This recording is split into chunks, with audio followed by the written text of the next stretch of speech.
Hello বন্ধুরা, আসসালামু আলাইকুম। আমার চ্যানেলের পক্ষ থেকে আপনার সবাইকে স্বাগতম। আজকের রেসিপি খাসির মাংস কিভাবে ভুনা করে এই রেসিপিটি দেখাবো। অনেকে খাসির মাংস খেতে চায় না, গন্ধ আসে।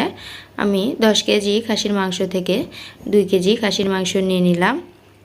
ভালো করে ধুয়ে বেছে ছেঁকে নিয়েছি, কেননা খাসির মাংসের মধ্যে পশম থাকে, তাই। এখন আমি পরিমাণ মতন তেল দিয়ে দিব। তেল দিয়ে তেলটা গরম করে দিয়ে দিব পেঁয়াজ কুচি। পেঁয়াজ কুচিটা বাদামি কালার হয়ে আসলে দিয়ে দিব তেজপাতা, দারচিনি, এলাচের গোটা, লবঙ্গ সবগুলো, গরম মশলা দিয়ে দিব। দিয়ে কিছুক্ষণ নেড়ে চেড়ে ভেজে নিব এইভাবে। এখন আমি অল্প একটু পানি দিয়ে দিব রসুন বাটা, আদা বাটা 2 চামচ পরিমাণ মতন দিয়ে দিব। মাংস বুঝে তারপর মশলাগুলো এভাবে দিয়ে দিব। তেলও দিয়ে দিব স্বাদ মতন লবণ, দিয়ে দিব হলুদের গুঁড়া, মরিচের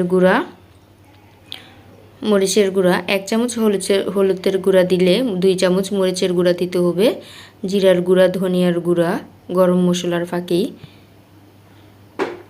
এখন ভালো করে কষায় নিব মশলাগুলো। অবশ্যই ভালো করে কষায় নিতে হবে, তাহলে খাসির মাংস খেতে অনেক ভালো লাগবে। এখন মাংসগুলো দিয়ে দিব। খাসির মাংসগুলো এভাবে রান্না করলে গন্ধ আসবে না, খেতে অসাধারণ লাগবে। ভালো করে কষায় নিতে হবে। এখন আমি ধৈর্য সহকারে ভালো করে কষায় নিব। ভিডিওটি ভালো লাগলে অবশ্যই সাবস্ক্রাইব করে দিবেন, লাইক দিবেন, কমেন্টে জানাবেন যে যেখান থেকে দেখতেছেন।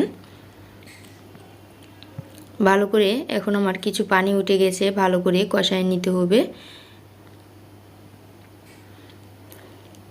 এখন আমার প্রায় কষানো শেষ। 20 থেকে 25 মিনিট আমি ভালো করে কষায় নিয়েছি। এখন আমি পানি দিয়ে দিব পরিমাণ মতন, তাহলে খেতে অনেক ভালো লাগবে।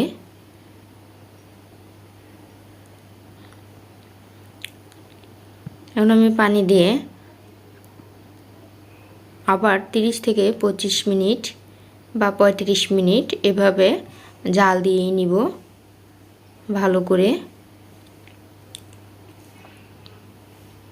ঢেকে দিব। খাসির মাংস এভাবে রান্না করলে বারবারই খেতে মনে চাবে, যে না খান তারও খেতে মনে চাবে। এখন আমার প্রায় শেষ পর্যায়ে।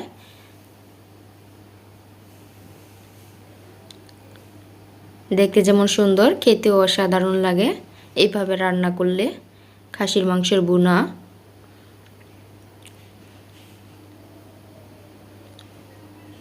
এভাবে রান্না করলেই খেতেই মনে চায়। এখন আমার পরিবেশনের পালা। খেতেই মনে চায় দেখলে। আল্লাহ হাফেজ।